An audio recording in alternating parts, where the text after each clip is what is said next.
राजस्थान विश्वविद्यालय में कल ही एक मांग पूरी हुई आरएस अभ्यर्थियों की कि जो तिथि को आगे बढ़ाने की मांग कर रहे थे और आगे बढ़ा दी गई। किरोड़ी लाल मीणा ने मुख्य भूमिका निभाई, कैबिनेट मंत्री ने मुख्य भूमिका निभाई। क्या लगता है भाजपा के जो नेता है किरोड़ी लाल मीणा, उनके पास भी ये गए थे और कुछ आश्वासन दिया लेकिन कुछ कार्रवाई नहीं हुई, क्या कहना चाहते हो? देखो, किरोड़ी लाल मीणा जी संघर्षशील नेता हैं, इसमें कोई शक नहीं है। और कांग्रेस की जब सरकार रही तब भी हमेशा नौजवानों के हितों के लिए लड़ते थे जी। तो मेरी तो उनसे भी मांग है और उम्मीद भी है नौजवानों को कि वो सरकार के खिलाफ जाकर भी इन नौजवानों की बात को रखने का काम करेंगे। उनको आना चाहिए, मौके पे आना चाहिए कि हमेशा जब भी नौजवान की बात होती थी हमेशा वो बीच में आते थे, उनकी बात को सुनते थे और सरकार ने भी उनकी बात को सुना है।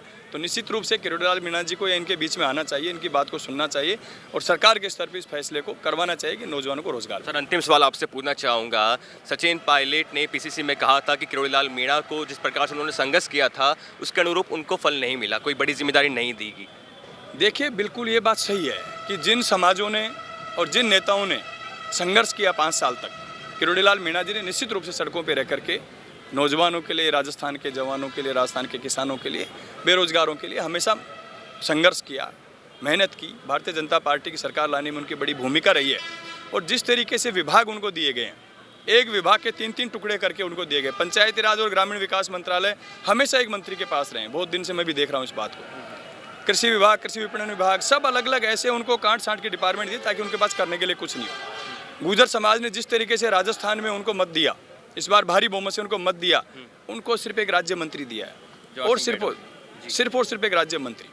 तो जिस तरीके से गुर्जर समाज के खिलाफ इन्होंने काम किया है, गुर्जर समाज के हितों पे कुठाराघात किया है, किरोड़ी लाल मीणा जी को जिस तरीके से हल्का करने का काम किया राजनीतिक रूप से, ये सही नहीं है लोकतंत्र के अंदर। और अगर ऐसे नेताओं को, ऐसे समाजों को अगर ये लोग घेरने का और मारने का काम करेंगे तो आने वाले में इसके परिणाम इनको भुगतने पड़ेंगे। सर, गुर्जर मीणा प्रभाव रखते हैं लोकसभा चुनाव में, तो ये क्या कहीं कांग्रेस पार्टी के पाले में आएंगे अब की बार? इनका नुकसान उठाना पड़ेगा भारतीय जनता पार्टी को इस बात का। जो गुर्जर समाज का, आप किसी भी सरकार में देखो, हमेशा कैबिनेट मिनिस्टर 1-1, 2-2, 3-3 हुआ करते थे। कांग्रेस सरकार में तो महत्वपूर्ण पदों पर गुर्जर समाज के लोग रहे और बीजेपी की पिछली सरकार में कैबिनेट मिनिस्टर रहे।